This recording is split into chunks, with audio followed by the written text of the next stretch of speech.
Anomboka ny 12 ny volana Desambra ho avy izao kosa ny hetsika bazar de Noël ary ny voalohan'ny volana Janoary 2022 no ifarana izany ity hetsika ity dia natokany commune Antananarivo renivohitra hanomezana fahafaham-po ny mpivarotra etsy ankilany eo ihany koa ireo mpiantsena izay tonga maro eo avy hiantsena eny amin'izany bazar de Noël izany satria dia trano efa maro no natokana hiantsenana ary ihany koa hanomezana fahafaham-po ireo mpivarotra.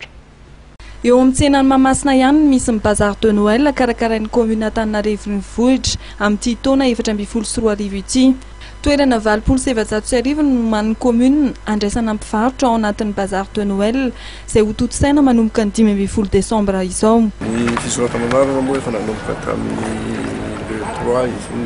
tamin'ny le 3 nanomboka fisoratanana dia efa maromaro ny tonga fa mbola manentana foana ny olona zany no avy soratsanarana fa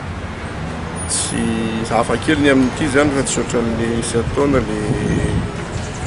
misy eny amin'ny sisiny eny indrindra ny ety Mahamasina fa tena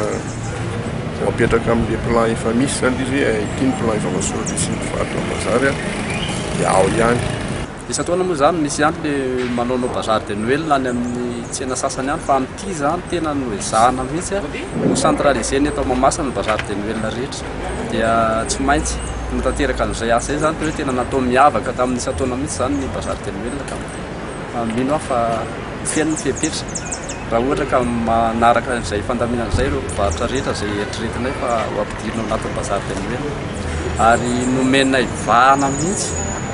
ireo mpivarotra amoron-dalana zany mba homenay avantage zato anatin'ity bazar de Noël ity. Eninandro ao anatin'ny herinandro no hisatrano ny bazar de Noël. Itotony isan-kerinandro kosa ny tsenana Alakamisy eny Mahamasina. Mariana fa hanomboka ny alatsinainy 12 Desambra ary tsy hifarana raha tsy ny voalohan'ny volana Janoary 2024 ny bazar de Noël etsy Mahamasina karakarain'ny commune Antananarivo renivohitra.